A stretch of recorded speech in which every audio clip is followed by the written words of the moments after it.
participação mais uma vez para nos ajudar a entender um pouquinho do cenário político que a gente vive, né? A gente falou aqui que o colegiado então se reuniu na noite de terça-feira, mas não chegou a votar ali o parecer do relator Danilo Forte.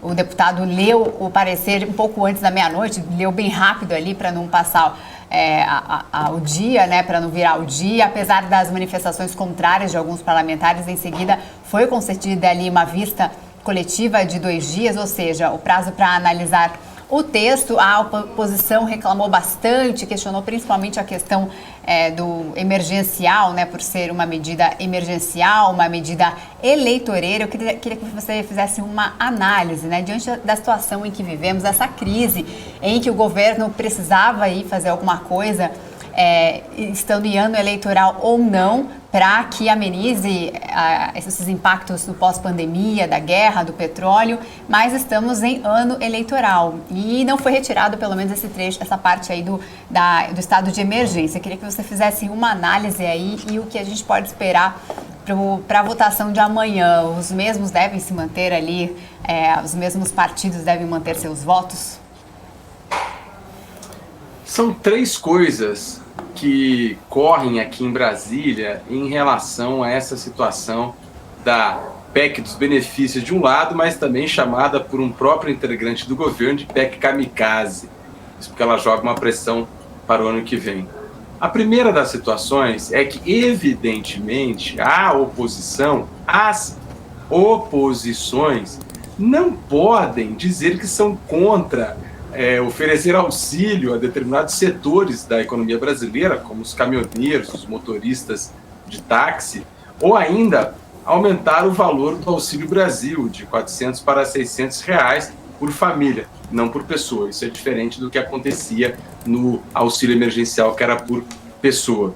Então a oposição fica de mãos atadas. A segunda questão é que as oposições aprenderam a não blefar com o governo desde a época que o governo anunciou o auxílio então emergencial de R$200, a oposição trucou colocando 400, ele acabou indo para R$600 e a oposição ficou ali com o pincel na mão, porque aquilo foi altamente significativo para a então popularidade do presidente.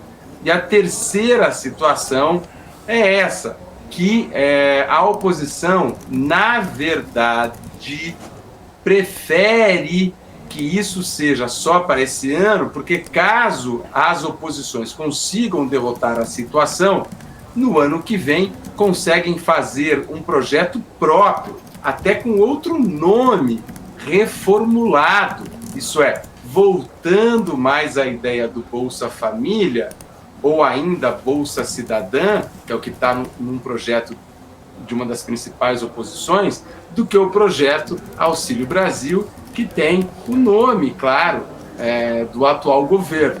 Então, são essas 3 questões.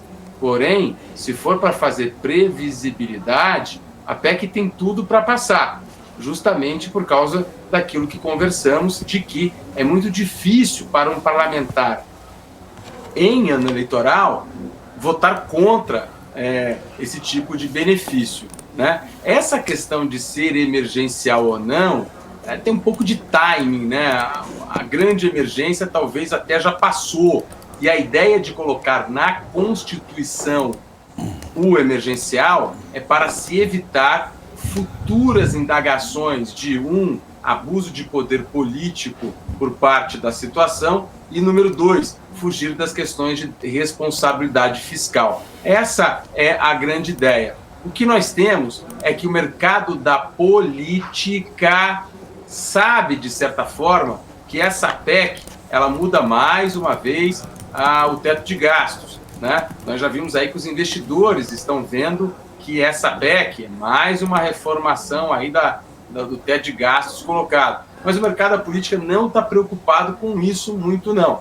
O mercado da política está preocupado em, de um lado, oferecer esses benefícios de maneira mais rápida possível e, de outra banda, o teto teto de gastos, em geral, é uma pauta que o Congresso, em uma hora ou outra, vai rever esse assunto. Seja em 2026, porque a emenda constitucional do teto de gasto diz que em 2026 ele será revisto, ou seja, antecipando. Isso independentemente de qualquer governo.